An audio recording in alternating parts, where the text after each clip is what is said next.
Handa na si Futon Pilipinas middle blocker Angeli Araneta sa pagsabak niya at ng koponan sa Asian Women's Club Volleyball Championship na gaganapin sa Laguna ngayong weekend. Alamin natin ang preparasyon nila sa report ni teammate Maria Isabel Reyes.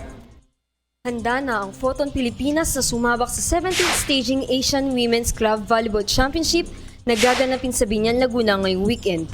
Ayon kay team member at middle blocker Angeli Araneta, excited na ang buong koponan na maglaro para sa Pilipinas at sa harap ng mga home fans. Puspusan din daw ang naging paghahanda niya sa pagkatawan niya sa bansa at PSL Ball Club. Sa akin, sobrang excited kasi sa akin parang medyo first international competition niya. So parang hindi na siya ma-explain pero happy ako. Sobrang happy ako sa team namin. But more on mental preparation sa training.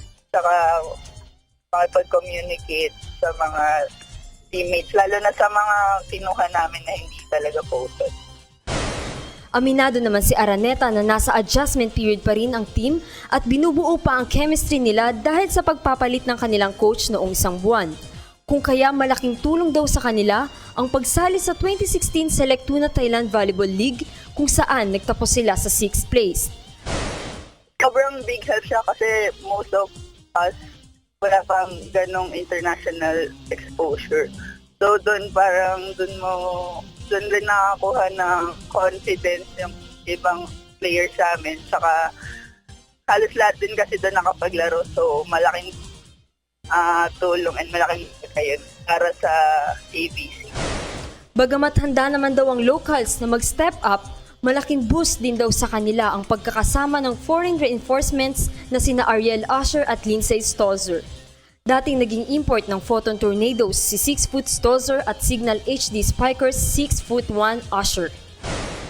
Yeah, so syempre import nga sila. So mas marami silang experience lalo na international. So si Lindsay naman nakasama namin siya before. Leader talaga siya pagdating sa court. Saka pag may mga gusto silang i-add or sabihin sa amin, masasabi naman nila ng maayos. Saka parang big boost din pagdating sa team.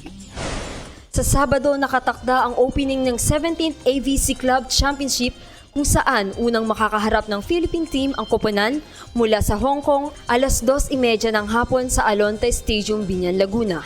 Maria Isabel Reyes, PTV Sports. Ako po si Cathy San Gabriel. Subscribe na sa PTV YouTube channel. I-click lang po ang subscribe button.